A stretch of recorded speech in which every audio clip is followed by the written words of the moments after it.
salvação.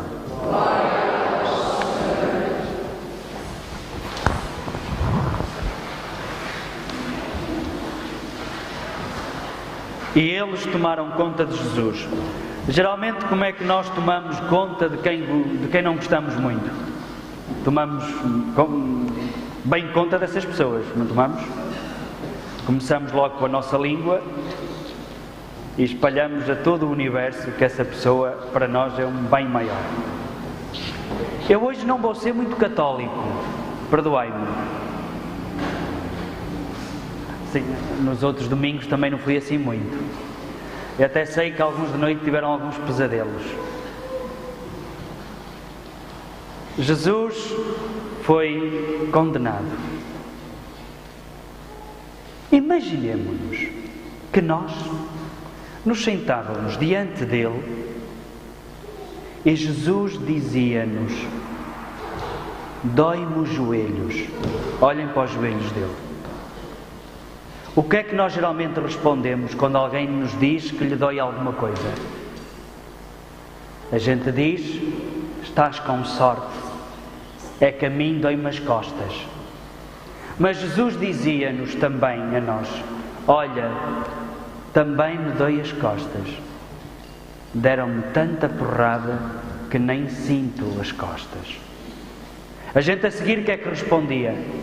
Estás com sorte, Jesus, é que a mim dói-me também a cabeça.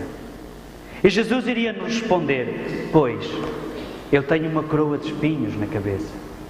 E não sei se já reparaste, mas o meu rosto está rasgado de um lado e do outro. Diante das feridas de alguém, como é que nós reagimos? A primeira sensação que nos dá é fugir. Eu cá não gosto de ir a hospitais. Está aqui alguém que gosta de ir ao hospital? Gostam de ir a uma prisão? Já foram alguma vez? Deus me livre, cruzes. Era só que me faltava. Não. Nós fugimos da dor dos outros como o diabo foge da cruz. Sempre é assim. Como é que eu devo reagir diante da dor de alguém? Como é que eu devia reagir sentando-me diante do Senhor Jesus assim, todo ferido? Como é que eu devia reagir diante dele? Imaginemos que vocês visitam um doente que está a morrer. Vocês já sabem que ele vai morrer. A gente chega lá, senta e diz-lhe: então, rapaz, ou rapariga, ou outra coisa qualquer, estás bom? Quem está para morrer nunca está bom. Anda lá, tem confiança, tem confiança. Ainda há de dizer a Fátima a pé, só se for um carro fúnebre. Ou seja, nós arranjamos palavras para fugir à dor dos outros. Diante de alguém que está a sofrer, o que é que eu devo dizer? Ora, digam-me. Ainda lá sofre, que Nosso Senhor também sofreu. É assim, não é? O que é que a gente diz?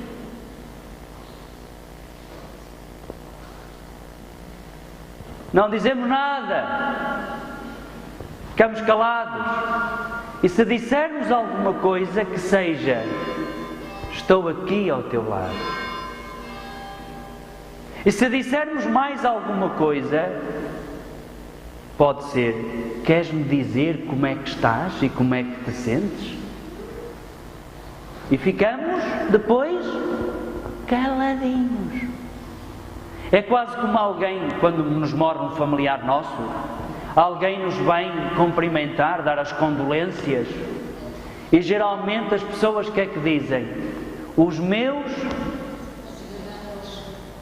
sentimentos, já foste, seja a seguir. Os meus sentimentos. Pronto, já é normal. As minhas condolências. Mas há gente que diz: esta vida é uma roda. Chegou a vez dele ou a vez dela. E a mim às vezes dá-me aqui umas dores na barriga que que me apetecia dizer, foi pena a roda não ir para o teu lado.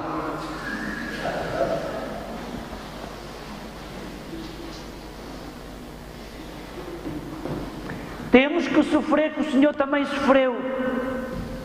Isto é um cristianismo com um cheiro a podre. É um cristianismo que não vale nada. O Senhor sofreu por uma razão. Pela nossa maldade. O Senhor sofreu porquê? Porque ouviu a voz dos que sofriam. Porque quando queriam apedrejar uma mulher, o Senhor Jesus disse-lhes: quem entre vós não tiver pecados, que atire a primeira pedra. O Senhor sofreu assim porque um dia ousou tocar num leproso, onde já se viu tamanha vergonha de tocar num leproso. O Senhor está assim porquê? Porque um dia estava um paralítico que estava junto de uma piscina tantos anos, e sempre que ele queria entrar para a piscina, outro entrava antes dele. E o Senhor Jesus diz-lhe: olha, hoje não vais entrar na piscina, pega na tua enxerga e vai-te embora. E então o que é que fizeram os fariseus? Ele curou-te ao sábado? Ou então um cego de nascença, que virando-se para o Senhor Jesus, no seu íntimo gritou: Senhor, tem piedade de mim. E o Senhor deu-lhe a vista a um sábado. Portanto, o pecado maior era ao sábado. Pois neste mundo, quem quiser lutar por aqueles que são os últimos, vai ter sempre problema. Engraçado que hoje estava a ver nas redes sociais uma coisa que me fez rir.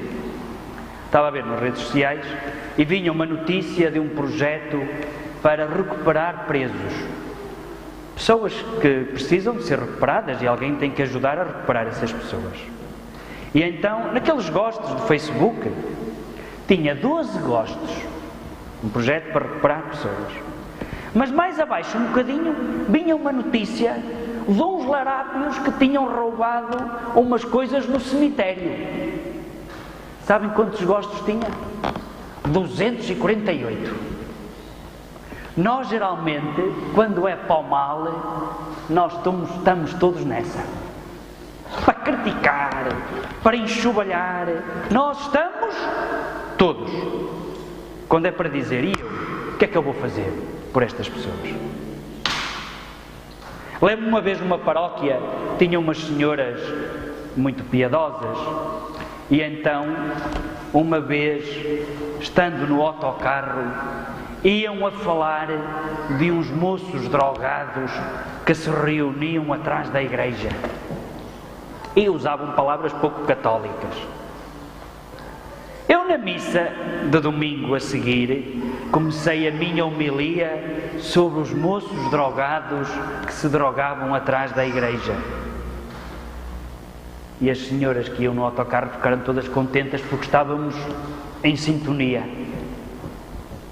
Só que a dado momento eu disse assim: pois há dias umas senhoras iam no autocarro a falar sobre os drogados que estão atrás da igreja, e era bom que essas senhoras refletissem, porque alguns dos drogados são os seus netos.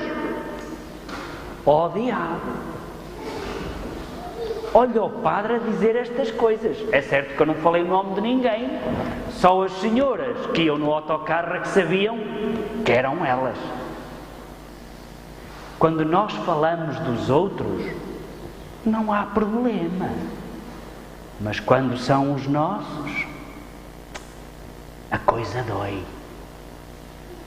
Diante do Senhor assim cheios de feridas, nós devíamos pensar sempre isto.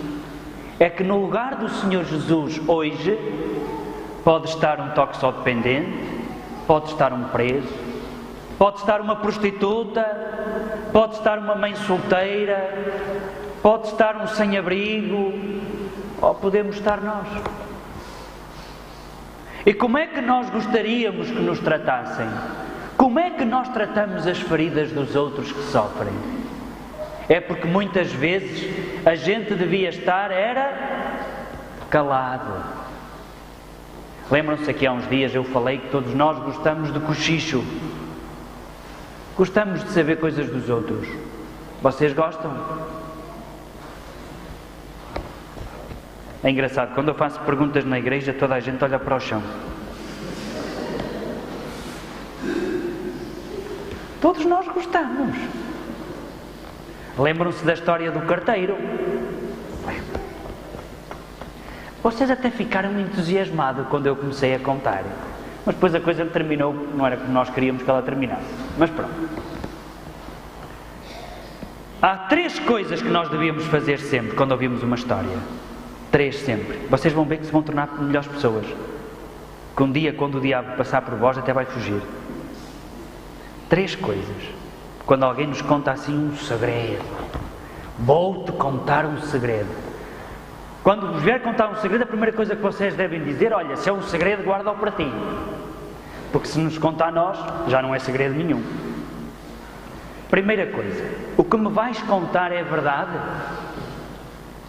A pessoa vai dizer: não sei, foi a Arminda da Venda que me contou. Aqui não há nenhuma Arminda da Venda, pois não? Graças a Deus.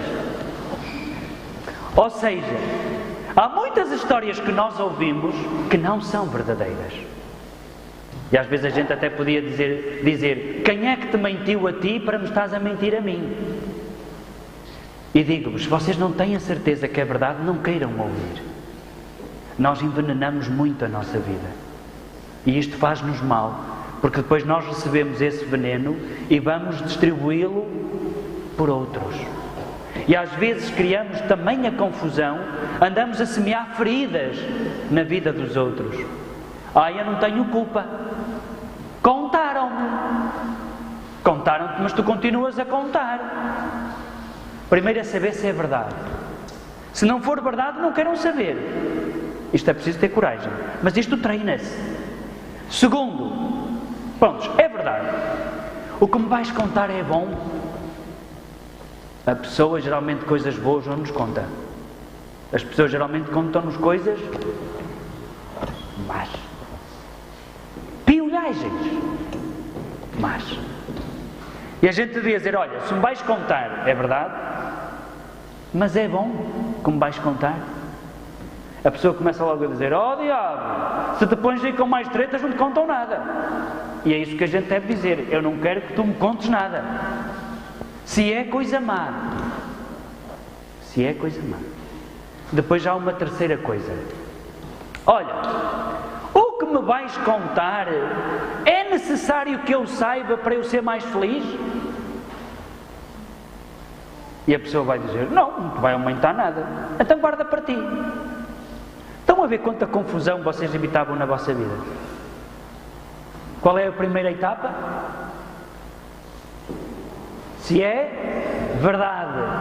A segunda, se é bom. E a terceira, se é necessário. Quando chegarem a casa, escrevam isto num papel, num ímã, no frigorífico. A partir de hoje, nesta casa, só entra verdade, bondade e necessidade. Caso contrário, não entra mais nada. Vocês iam evitar tantos problemas e iam perceber que diante das feridas de alguém, eu tenho que descobrir a verdade daquelas feridas. Tenho que descobrir que por trás daquelas feridas há bondade muitas vezes. Porque há muita gente que muitas vezes é enxovalhada na via pública porque fez bem a alguém, porque cuidou de alguém, porque sofreu por alguém. E então alguém não gostou, e então como não gostou, o que é que vai fazer? Vai difamar aquela pessoa. E nós acolhemos isso como uma coisa óbvia. E depois temos que perceber se aquelas feridas foram necessárias. As feridas de Jesus foram necessárias. O que vos parece? Ele não podia ter fugido daquilo. Porquê que ele se sujeitou a isto? Porquê? Porque não há outro remédio. Quando a gente ama, não há outro remédio. Se queres amar, tens que correr o risco de sofrer. É por isso que muitas pessoas hoje não querem amar, para não ter que sofrer. Somos vazios muitas vezes. E então, diante do sofrimento de alguém, nós fugimos com tretas. Anda lá, tem paciência. Pois é esta vida. E a gente vira a costa, deixa-me passar a andar, ainda vez, Deus me livre, pessoa chata. Não é? Olha, sabe, tive este problema, depois ando no IPO, depois, se a gente for visitar a pessoa ao hospital e não disser isto, que eu já ouvi isto, alguém estava no hospital com um cancro e a pessoa disse, pois, anda lá, com coragem. Que há 3 meses morreu um vizinho meu com essa doença. E o doente fica animadíssimo. É por isso que nós às vezes o melhor é ficarmos calados. Se vocês hoje aprender isto, eu ganhei 10 anos de vida. Porque às vezes nós só dizemos asneira diante da dor dos outros. Eu já vos contei mais do que uma vez que eu trabalho numa prisão. Eu às vezes vejo as notícias na televisão e depois estou na cadeia e sento-me ou tenho que ir à cela de quem cometeu aquele crime.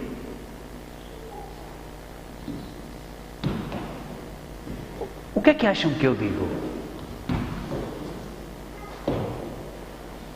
Há uma coisa que eu descobri há muitos anos. Há muitos presos que não sabem que eu sou padre, que eu não entro de batina dentro da prisão. Então eu entro, há uma coisa que eu sempre que entro, isto está na minha cabeça. E alguns presos olham para mim e dizem assim, então pá, entrastes hoje? E eu entrei naquele dia. Sim. Entrei. Entretanto passa outro e diz-me assim, padre, está tudo bem? E o outro sujeito que me perguntou primeiro se eu tinha entrado hoje, pergunta-me, tu és padre e estás preso? Sim, porque há muitos padres que mesmo mereciam estar presos. Isso é outra história. E eu digo-lhe geralmente, estou. Porque eu entro mesmo dentro da zona prisional. As visitas não entram dentro da zona prisional, onde os presos circulam todos. Não entram aí. O preso vai para uma sala de visitas, mas eu entro naquelas portas todas até lá dentro. Muito fácil me confundem com um preso. E às vezes estou lá uma tarde inteira. Mas é para mim um exercício muito importante. Porque eu digo isto ao primeiro recluso que me disse, entrastes hoje. Eu digo-lhe sempre isto. Entre tu e eu, só há uma diferença. Ora, vejam se conseguem adivinhar qual é.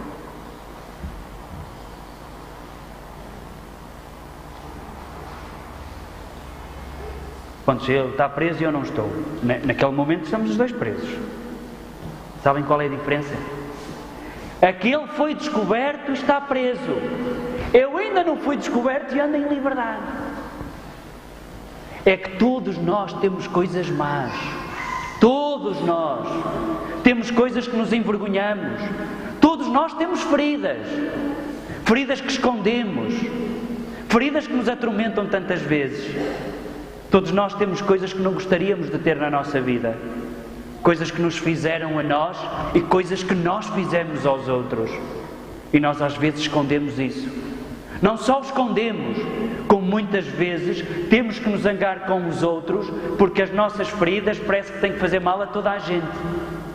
Todos nós temos coisas más na nossa vida. Não vale a pena a gente ter peneiras para pensar que somos melhores que os outros, porque nós não somos. E isto faz-me bem. Porquê? Porque eu também tenho defeitos. Tu que estás preso não és pior do que eu. Isto às vezes fazia-nos bem a cada um de nós. Quando estamos diante de alguém que foi descoberto, nós tivéssemos mais humildade. Nós tivéssemos mais bondade. E nós tivéssemos mais verdade, porque nós também temos erros. Já verificaram, quando nós fazemos uma patifaria qualquer, nós geralmente poupamos-nos à asneira que nós fazemos. Mas se calhar uma asneira parecida com a que nós fazemos, que outra pessoa faça, era só o que faltava. cá se fazem, quem não se sente, era bonito, pois. E depois a gente entra na fila dos pecadores para comungar, e eu noto que algumas pessoas até dizem: olha aquela, olha ela vai comungar. E nós achamos as pessoas mais puras do mundo que até nem vamos receber o Senhor. Nós nem vamos, mas ela vai, aquela piolhosa. Ela que ainda há dias discutiu comigo por causa de uma coisa que não gostava para nada. Nunca se esqueçam de uma coisa: a fila que nos leva à comunhão é a fila dos feridos, é a fila dos pecadores, e começa no padre. O padre é o primeiro pecador a comungar. Não é por acaso que em todas as missas a gente diz: Senhor, eu não sou quem treis, mas dizei. Estão a ver como vocês sabem? Mas depois às vezes vamos cheios de peneiras receber o Senhor, como se fôssemos as pessoas mais puras do mundo. E se alguém que não tem a nossa pureza, porque nós não temos feridas, a gente censura. Mas isto não acontece lá longe, isto acontece todos os dias onde cada um de nós está. Por isso eu gostaria que vocês pensassem bem: diante do Senhor ferido, como é que eu falo com Ele? E este Senhor ferido é todos os últimos que levaram o Senhor a estar ali. Porque se o Senhor não estivesse preocupado com os últimos, o Senhor não estaria ali. Não estaria ali ferido. Geralmente a gente diz: não tenho nada a ver com isso, o problema não é meu. E a gente segue caminho. E vivemos como se nada fosse. Mas isso não faz de nós gente boa. A gente deve evitar chatices, mas às vezes faz bem a gente chatear-se. E sabem, para terminar, para não vos cansar, ou não levem isto como um conselho, levem isto como uma partilha. Falem menos e escrevam mais. Falem menos, escrevam mais. Quando vão a uma repartição pública, a um supermercado, a algum sítio, em vez de estarem a enxovalhar o funcionário, digam que é um ato cristão, o livro de reclamações, e escrevam. Porque se toda a gente neste país escrevesse, havia menos gente naquele lugar. Se toda a gente neste país fizesse valer os seus direitos, havia mais justiça para todos. Mas nós usamos a língua para enxovalhar, mas na hora de escrever, ao abre, era só o que faltava. Porque escrever exige pensar, exige julgar, e exige a justiça que eu quero para mim, é a justiça que eu quero para os outros. Nunca pensem com o vosso umbigo. Pensem, sempre que eu estou a reclamar escrevendo, eu estou a lutar por uma justiça para todos, não só para mim. O Senhor Jesus escreveu também uma vez, no livro de reclamações da terra, quando lhe apresentaram aquela mulher adúltera, lembram-se?